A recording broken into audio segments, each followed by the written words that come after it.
계속해서 네이버 AI 연구소의 하정우 연구소장님 모시도록 하겠습니다. 초대규모 AI 시대 현재와 미래 네이버 하이퍼 클로바 중심으로라는 주제로 강연해 주시겠습니다. 저희 무대 위에서는 마스크 벗고 할까요? 저 영상으로도 남아가지고요. 예, 다시 한번 큰 박수로 맞아주시기 바랍니다. 네, 반갑습니다. 네이버 클로바 AR에 있는 하정우라고 합니다. 아마 노트북 이렇게 연결하는데 시간이 조금 걸릴 것 같아서 네, 완료가 되면 시작할 수 있을 것 같고요. 곧 연결이 될 것 같네요. 네, 죄송합니다.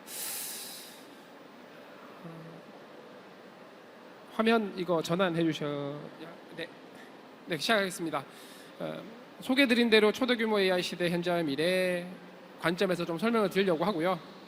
시간이 많지 않아서 USB 꽂아 주셔야 될 것 같은데요. 이거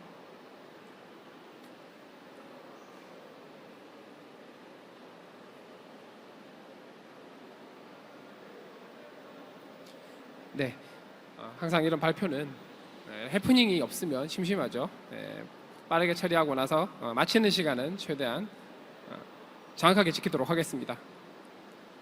네, 소개를 드리면 다른 내용은 중요한 게 아닌 것 같고요. 네, 두 번째 줄 보이시죠? 저는 부산의 아들입니다. 사상초등학교, 사상중학교, 구덕고등학교를 나왔습니다. 네. 그래서 부산에서 불러주시면 언제든지 달려와서 여러 가지 강연이 됐든 뭐가 됐든 열심히 하겠다는 말씀 드리고 싶고요. 네, 초거대 AI를 있게 만든 여러 가지 기술들 관련해서 몇 가지 좀 기술 키워드 중심으로 좀 설명을 드리려고 하고요. 아래쪽에 있는 세 가지 자가지도 학습, 트랜스포머, 그리고 얼티모달리티 데이터라는 게 굉장히 큰 역할을 했고, 이 세 가지가 오늘날의 어떤 초거대 혹은 초대규모 AI를 가능하게 했다라고 생각을 하고 있고요. 이런 초거대 AI 덕분에 앤드류 옹이 그렇게 주장하시는 데이터 중심의 AI도 실현 가능하고, 그리고 초거대 AI 자체가 워낙 어떤 컨텐츠 생성을 잘하는 생성 모델이다 보니까 오늘날의 여러 가지 컨텐츠를 새롭게 만들 수 있는 AI 도구로서도 활용될 수 있는 것 같습니다. 키워드별로 하나씩 설명드리겠습니다. 첫 번째는 셀프 슈퍼바이즈드 러닝입니다. 기술적으로 설명을 하기 시작하면은 굉장히 한 학기 정도의 분량이 되기 때문에 핵심 요소만 말씀을 드리면, 저기 노란색 표시를 했듯이 원래는 인공지능에게 데이터를 주면서 가르칠 때 사람이 데이터 각각에 대해서 정답을 알려줬어야 했습니다만, 이런 셀프 슈퍼바이즈드 러닝은 이 정답을 사람이 달아주는 게 아니라 기계 혹은 AI가 스스로 정답을 정의를 하게 하고 그걸 맞추도록 하면 됩니다. 이렇게 하면은 사람이 정답을 달면서 들였던 시간, 비용, 이런 리소스들이 전혀 필요가 없게 되고, 구할 수 있는 굉장히 많은 데이터들을 AI를 가르치는 데 활용할 수 있게 됨으로써 오늘날 굉장히 똑똑한 초거대 AI가 만들어질 수 있게 되었다라고 보시면 될 것 같고요. 자연어 같은 경우는 저렇게 문장이 주어지면 임의의 단어를 가려놓고 AI에게 가려진 단어에 어떤 단어가 들어갈지를 맞춰보라라고 시킬 수 있고요. 이미지 같은 경우는 두 장의 이미지를 주면서 이 두 장의 이미지에 같은 물체가 있을지 다른 물체가 있을지를 맞춰보게 한다거나, 혹은 아래쪽 그림처럼, 여기 아래쪽 그림처럼 이미지 특정 사진의 일부분을 가린 다음에 가린 부위를 다시 복원토록 열심히 학습을 시킵니다. 그렇게 되면 정답을 알려주고 사람이 학습시킨 모델보다 훨씬 더 똑똑한 모델이 만들어지더라라는 게 최근의 연구 결과고요. 물론 정답을 알려주는 데이터보다 훨씬 더 많은 데이터를 사용을 해야 된다라는 어떤 다른 단점이 있긴 합니다. 그렇게 해서 말씀드린 바와 같이 굉장히 많은 데이터를 써서 자가지도 학습 형태로 하게 되면은 정답을 알려주고 학습시킨 모델보다 이렇게 성능이 훨씬 더 좋은 걸 확인하실 수가 있죠. 네, 여기 있는 오각형, 하늘색 오각형이 정답을 알려주고 학습시킨 AI인데, 정답을 AI가 임의로 정하고 학습시킨 모델들이 훨씬 더 정확한 모델을 만들 수 있을 뿐만 아니라 어떤 편향성이나 어떤 외부의 노이즈에도 훨씬 더 강건한 모델들이 만들어지더라라는 것들이 여러 연구 그룹을 통해서 공유가 되어 있습니다. 오른쪽 그림 같은 경우는 메타에서 회사 이름을 바꿨죠. 그 메타가 페이스북뿐만 아니라 인스타그램을 운영을 하죠. 인스타그램에서 그냥 뭐 특별히 고르지도 않고 랜덤하게 10억 장 데이터를 가지고 학습을 막 시켰는데, 그냥 굉장히 잘 정제된 사람이 정답을 단 모델들보다 훨씬 더 공정하고 특정 뭐 종교나 지역이나 성별의 편향성이 없는 똑똑한 AI 이미지 인식 모델이 만들어지더라라는 게 공개가 되어 있습니다. 데이터를 많이 쓰는 방법의 이점이라고 할 수 있겠죠. 두 번째는 학습 모델 관점인데요. 예전에는 이런 공식 같은 공식이 있었습니다. 이미지 인식, 사진 인식 같은 경우는 컨버리셔널 뉴럴 네트워크, 그다음에 텍스트 같은 거는 리커런트 뉴럴 네트워크 뭐 이런 거였다면 요즘은 다 필요 없고 그냥 트랜스포머를 쓰면 됩니다. 트랜스포머라고 하는 거는 논문 제목부터 벌써 사람들의 관심을 끌게 하는 Attention is all you need라는 제목으로 2017년에 구글에서 공개를 했어요. 그때 당시 구글 번역기에 기존의 LSTM, RNN 부분을 대체를 하면서 처음 공개가 됐는데, 그렇다는 얘기는 이제 자연어 이해부터 출발했다는 얘기죠. 이제는 자연어 처리, 음성 인식, 시계열 모델링, 그래프 모델링, 이미지 인식, 비디오 인식 거의 대부분의 데이터에서 압도적인 성능을 보여주고 있습니다. 특히 이 모델이 다른 모델에 비해 굉장히 좋은 점은 스케일을 키우는 게 굉장히 용이합니다. 모델 구조의 특성상. 그러다 보니까 모델을 굉장히 크게 키울 수 있고 그게 다른 모델들에 비해 훨씬 더 용이하고, 모델을 크게 키워놨으니 셀프 슈퍼바이즈드 러닝과 함께 최대한 많은 데이터를 가지고 학습을 시킬 수 있는 이점이 발생을 하게 되죠. 그 덕분에 오늘날 뭐 GPT-3 같은 것들도 가능해졌다라는 거고요. 네, 일반적인 그 이전 모델들에 비해서는 일반적으로 데이터를 좀 더 많이 필요로 하긴 합니다. 근데 요즘 같은 빅데이터 시대에 뭐 데이터 자체는 이슈가 아니죠. 그렇게 해서 GPT-3가 나온 이후로 모델이 굉장히 커져감에 따라서 스탠퍼드 대학의 휴먼 센터드 AI 그룹에서 센터를 하나 만들었습니다. Center for Research on Foundation Models라고 하면서 이렇게 초거대 AI는 어떤 파운데이션, 어떤 기반 형태로 굉장히 다양한 태스크 혹은 문제에 적용될 수 있는 큰 모델이라는 개념에서 파운데이션 모델이라는 용어를 처음 사용하게 되고요. 오른쪽 그래프는 아마 제안서 많이 써보신 분들은 아시겠지만 제안서의 영원한 친구 가트너 하이퍼사이클 올해 AI 버전입니다. 보시면 제가 빨간 박스를 쳐놨는데 파운데이션 모델이라는 개념이 작년 여름에 처음 등장을 했고 올해 가트너 하이퍼사이클에 처음 등장을 했는데 인플레이티드, 그러니까 피크 오브 인플레이티드 익스펙테이션, 그만큼 전 세계적으로 굉장히 큰 기대를 한 몸에 받고 있다라는 뜻이기도 하죠. 이렇게 초거대 AI의 시대가 왔는데 사실 이 시대의 출발점은 GPT-3, 2020년 5월에 공개된 GPT-3였던 것 같고요. 그 이후로 뭐 구글이나 딥마인드, 오픈 AI에서 공개한 이후로 뭐 중국의 많은 회사들도 마찬가지고 우리나라에서는 저희가 가장 먼저 시작을 했고 뭐 L모사, K모사들에서도 마찬가지로 많이 공개를 했습니다. 최근에는 뭐 또 다른 S모사, 뭐 K모사에서도 공개를 했죠. 그래서 크게 어떤 무한 경쟁이 일어나고 있긴 한데 또 다른 측면에서의 어떤 방향성은 여기 노란색으로 표시를 해놨죠. 딥마인드가 작년 겨울에 고퍼라고 하는 굉장히 큰 초고대 AI를 만들고 나서 몇 달 지나지 않아서 그것보다 딱 4분의 1 크기의 모델을 공개를 합니다. 그런데 이 4분의 1 크기의 모델은 원래 크기인 280빌리언짜리 모델 크기보다 훨씬 더 똑똑합니다. 대신 어떻게 만들었냐? 데이터를 4배를 더 학습을 시킵니다. 컴퓨팅 예산 관점에서 보면은 모델을 작게 하고 데이터를 그만큼 더 넣거나 아니면 모델을 키우고 데이터를 적게 하거나 관점인데, 실제로 모델 크기를 조금 줄이고 데이터를 더 많이 튀었더니 더 똑똑한 AI가 만들어지더라라는 거고요. 그 얘기는 이렇게 큰 모델을 우리가 정말 최적화해서 활용하고 있는 건 아닐 수도 있다. 그래서 좀 더 최적화할 여지가 있다라는 거고, 회사들 입장에서 보면 모델의 크기가 너무 커지면 운영비가 많이 들어갑니다. 속도도 느려지겠죠. 근데 70빌리언, 20빌리언 정도 되면은 충분히 운영을 하는 게 덜 부담스러운 형태로 될 수 있어서 이런 어플리케이션이나 서비스 적용, 프로덕트 적용 관점에서는 굉장히 고무적인 방향이다라고 생각을 하고 있죠. 현존 단일 모델로서 가장 큰 모델은 이 구글의 PALM이라고 하는 모델입니다. 앞서 540빌리언, 그러니까는 어떤 모델의 크기가 5,400억 개의 매개 변수를 가진 모델이고요. 이 녀석이 얼마나 잘하냐면 빅벤치라고 자연어를 이해하는 문제를 평가할 수 있는 데이터가 있는데 150개의 문제를 포함하고 있는 데이터입니다.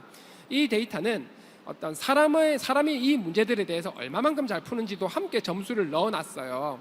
그러면 두 가지를 넣어놨습니다. 하나는 그냥 일반적인 사람들이 얼마나 잘 푸냐, 다른 하나는 굉장히 이 문제에 대해서 전문가들이 얼마나 잘 푸냐, 두 가지로 해놨는데 PALM 가지고 이 문제를 풀게 했더니 일반적인 사람들보다 더 잘하더라라는 거죠. 물론 저 위에 있는 대시는 최고 수준 사람들만큼은 아니지만 그 얘기는 일반적인 사람 수준의 어떤 언어 이해 능력을 갖고 있는 것 같다라고 볼 수가 있겠죠.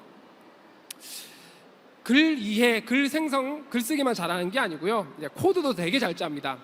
GPT-3를 가지고 코드 데이터, GitHub에 있는 굉장히 많은 코드 데이터를 가지고 파인 튜닝, 추가 학습을 시킵니다. 마이크로소프트가 무서운 게 이런 걸 다 계획이 있었구나라고 생각을 한 거죠. GitHub을 인수한 게 이런 것 때문이라고 생각을 하고 있고요. 그래서 이미 오픈 AI에서는 코파일럿이라는 프로젝트를 하면서 사람과 사람 프로그래머와 AI가 함께 페어 프로그래밍, 공동 프로그래밍 작업을 할 수 있는 API를 공개를 해서 한 달에 10불 정도 받는 걸로 알고 있습니다. 실제로 나온 지가 꽤 돼서 GitHub에서 생산성이 얼마나 좋아진지 리포팅을 했는데 굉장히 생산성이 좋아지더라라는 결과가 나왔고요. 개발자분들 입장에서는 내 직업 없어지는 게 아니냐라고 생각하실 수 있지만 그렇게 생각하실 게 아닌 게 되게 자잘한 코드들은 AI가 짜줄 테니 개발자분들은 비즈니스 로직, 핵심 설계에 집중을 하면 된다. 이런 관점에서 보시면 되겠죠. 생산성이 굉장히 올라갈 수 있습니다. 다음, 초거대 언어 모델이 여러 가지 대단한 능력을 보이지만 그래도 수리적 추론이나 굉장히 높은 수준의 어떤 추론 능력은 없지 않느냐라는 비판을 많이 받았었는데 PALM을 연구한 구글 그룹에서 그 결과를 비웃기라도 하듯이 수학 데이터, 스템에 있는 수학 문제풀이 데이터를 가지고 또 추가 학습을 시켰습니다. 초거대 언어 모델을 가지고. 그랬더니 왼쪽 그래프에 보시다시피 많은 수학 과목에서 기존의 AI와는 전혀 달리 굉장히 수학 문제도 잘 이해하고 잘 푸는 모델이 만들어지더라라는 걸 확인하실 수가 있고요. 수학을 잘하니 나머지 스템 과목들, 과학 과목들 당연히 굉장히 잘합니다. 그래서 어떤 높은 수준의 추론도 이제는 초거대 AI를 통해서 굉장히 잘 풀 수 있다라는 게 중요한 부분이고요.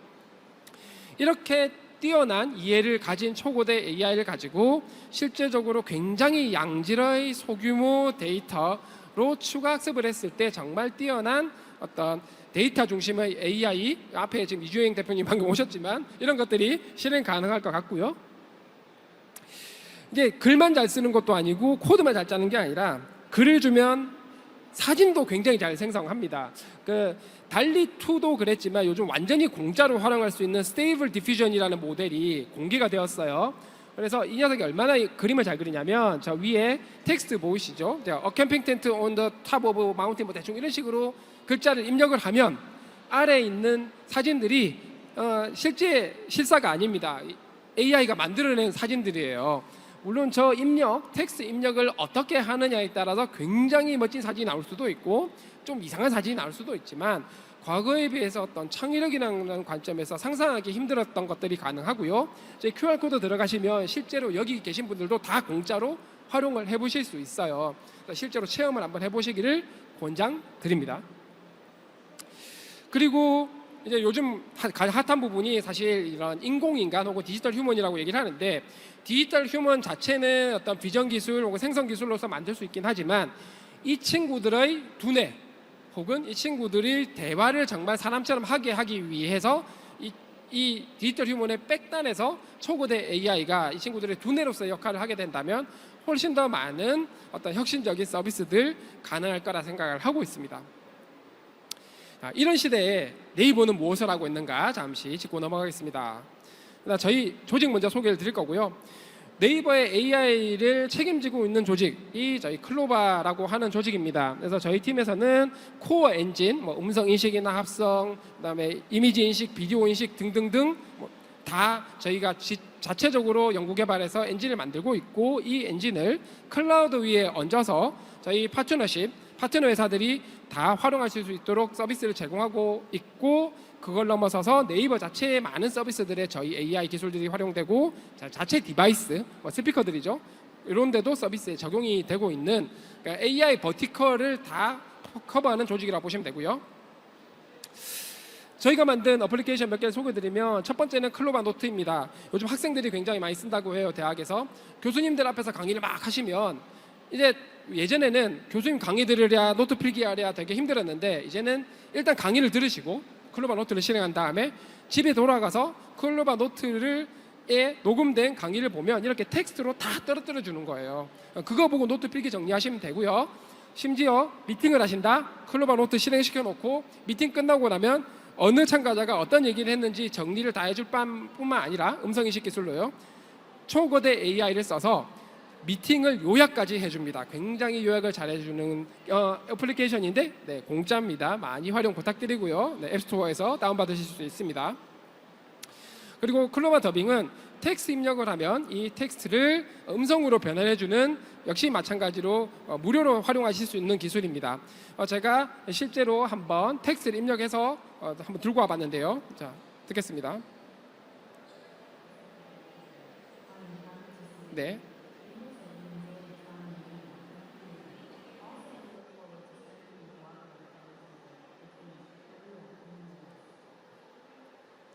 네. 저기 이게 저희 미국 널랜드 차관 오셨을 때 제가 이렇게 만든 거고요. 실제로 제가 해외 학교 발표할 때 제가 영어가 좀 짧아가지고 이런 음성 합성을 많이 활용을 하고 한국어, 일본어, 영어, 중국어 다 된다. 그리고 컨텐츠 만드실 때 자기 목소리 넣기 싫으시면 이렇게 넣으시면 됩니다. 저희가 이렇게 만든 여러 가지 기술들은 저희 자체적으로 연구 개발을 한 결과물이라 보시면 될 것 같고요. 그래서 지난 수년간 매년 매출의 25% 이상을 투자를 굉장히 많이 하면서 자체적인 연구 개발 능력을 많이 발전을 시켰고 이렇게 많은 서비스들을 만들기도 했지만 해외 학회 탑티어 컨퍼런스 논문도 굉장히 많이 발표를 하고 있다라고 말씀드리고 싶고요. 결국은 이 연구부터 시작해서 서비스로 이어지는 선순환 구조를 만드는 데 노력을 했다라고 보시면 되겠습니다. 이런 노력을 해오고 있는데 저희도 이제 초거대 AI에 집중을 하게 된 부분은 바로 이것 때문입니다.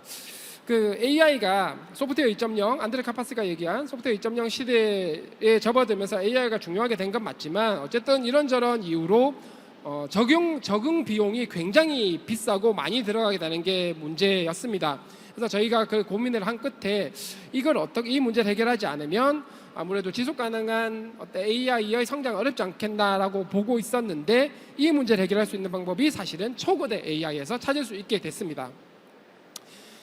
국내 많은 그룹들이 초거대 AI를 하고 있는데 저희의 차별점은 첫 번째 저희가 가장 먼저 시작했기 때문에 국내에서는 세계 최초로 한국어 중심 초거대 AI를 작년에 이미 발표를 했고 모델 발표가 끝이 아니라 이미 수십 개의 서비스에 적용이 되어 있어서 여기 계신 분들이 네이버 서비스를 쓰신다면 이미 활용을 하고 계시고요. 그리고 저희만 쓰는 게 아니라 많은 분들이 무료로 활용하실 수 있도록 저 앞에 부스 보니까 초거대 AI API 사업 부스도 있던데 활용을 하실 수가 있습니다. 그리고 단순하게 리프로듀스만으로 끝난 게 아니라 저희 자체적인 연구 개발 결과를 탑티어 컨퍼런스에서 발표를 하면서 세계 연구자들로부터 기술력을 인정받았다라고 보시면 되겠습니다.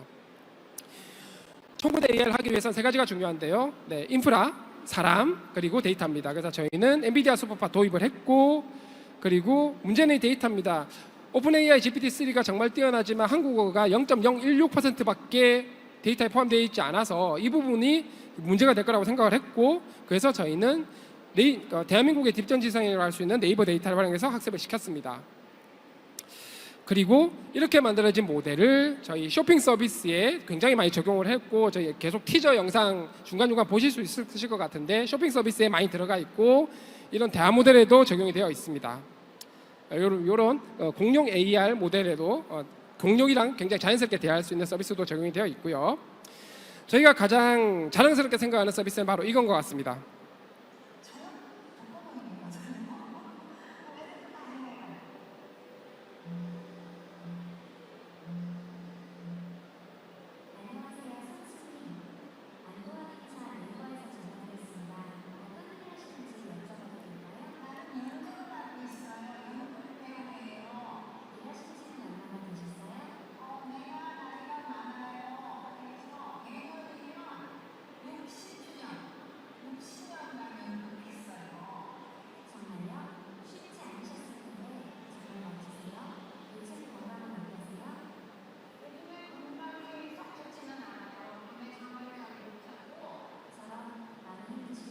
네, 시간 관계상 여기까지 하고요.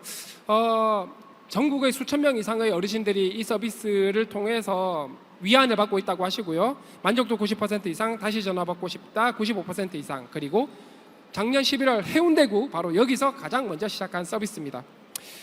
저보다 훨씬 나은 것 같고요. 저도 저희 어머니랑 저렇게 통화 못합니다. 이거 말씀드린 바와 같이 누구나 사용하실 수 있도록 저희가 풀어놨고, QR코드 들어가시면 신청해서 활용하실 수 있고요. 이런 식입니다. 코드 한 줄도 없는데 AI를, 초고대 AI를 활용하실 수가 있어요. 페르소나 챗봇 그냥 저렇게 만드시면 됩니다. 그래서 실제로 많은 스타트업들이 이런 리튼이나 혹은 저희 우주문방구 같은 스타트업들이 저희 API를 활용을 해서 실제로 서비스를 제공을 하고 있고요. 사실 이게 굉장히 아직도 풀어야 될 문제가 많다 보니까 저희 국내 카이스트 서울대랑 센터 만들고 세계 유수의 연구그룹과 함께 협업을 하고 있고요. 사실 이게 언어 모델 하나만 만든다고 되는 게 아니라 고려해야 될 게 굉장히 많습니다. 이런 시스템을 만들기 위해서도 노력을 많이 하고 있다고 보시면 되겠습니다.